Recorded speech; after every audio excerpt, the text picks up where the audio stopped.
nó lại là chụp hết cả màn.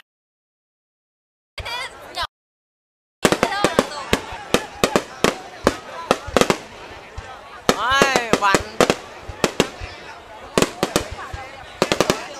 mấy quả đầu màu đẹp thật. Ôi.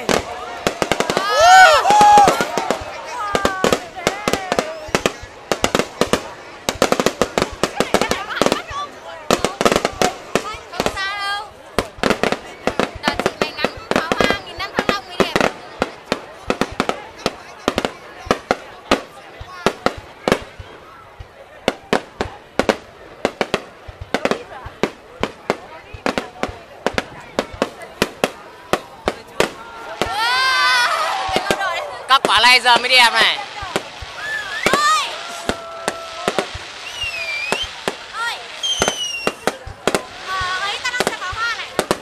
Bắn toàn quả này mới đẹp.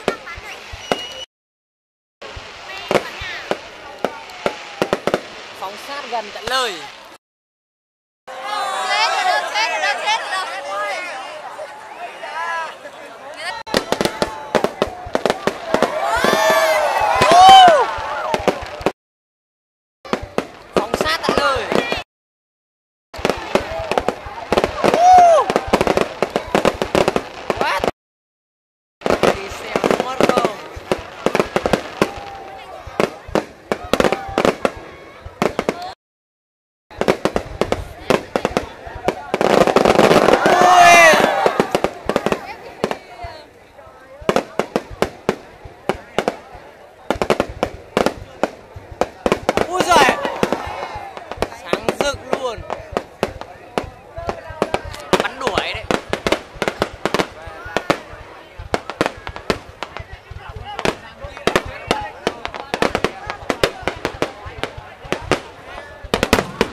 Giờ đến pháo vàng đấy.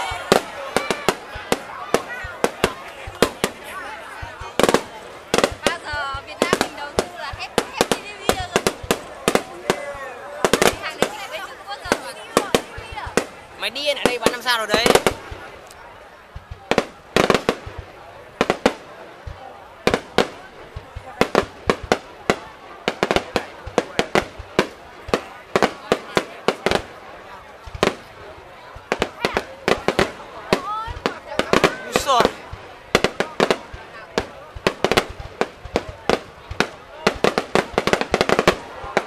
Cái này đằng kia còn mỏi hơn.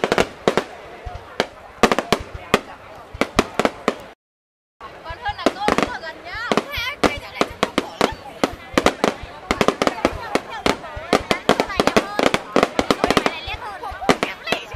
Máy người ta sát tận lời đây này, mày nhìn sát quả được.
Mà giờ mới được 5 phút 20.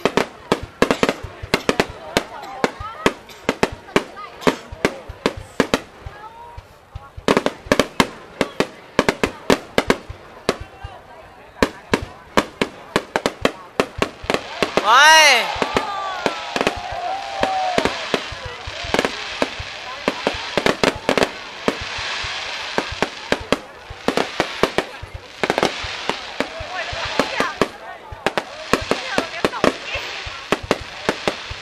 Kiểu như bom bi nó ra. Mày hết đi rồi, đi à mà. Nó tung từ cái gì lên nhỉ?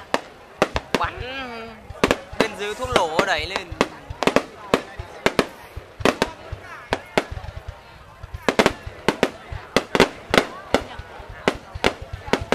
Địt mẹ nó, máy quay từ tối lên còn hết pin đây này.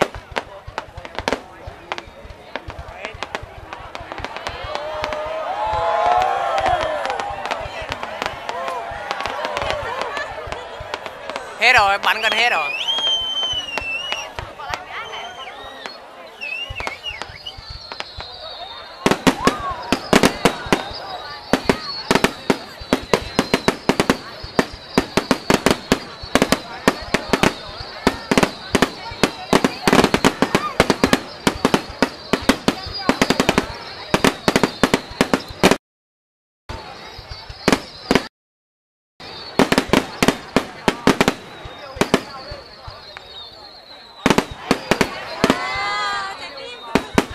Trái tim đây, hình wow.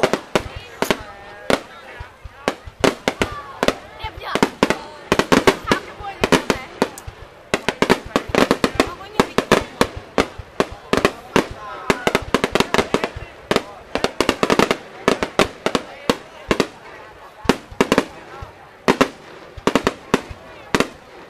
Nói quả kia sáng thế.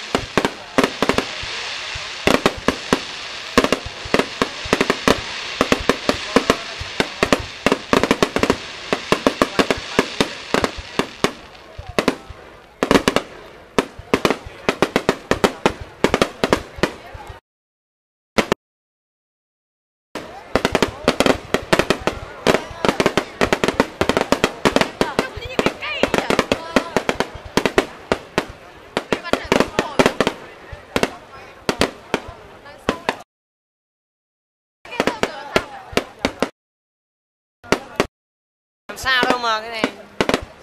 Đây toàn là thuốc.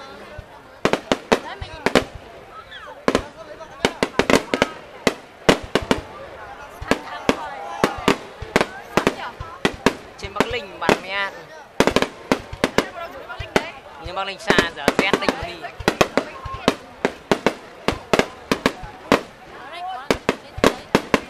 Nhà em, ao nhà em, ở nhà ao nhà.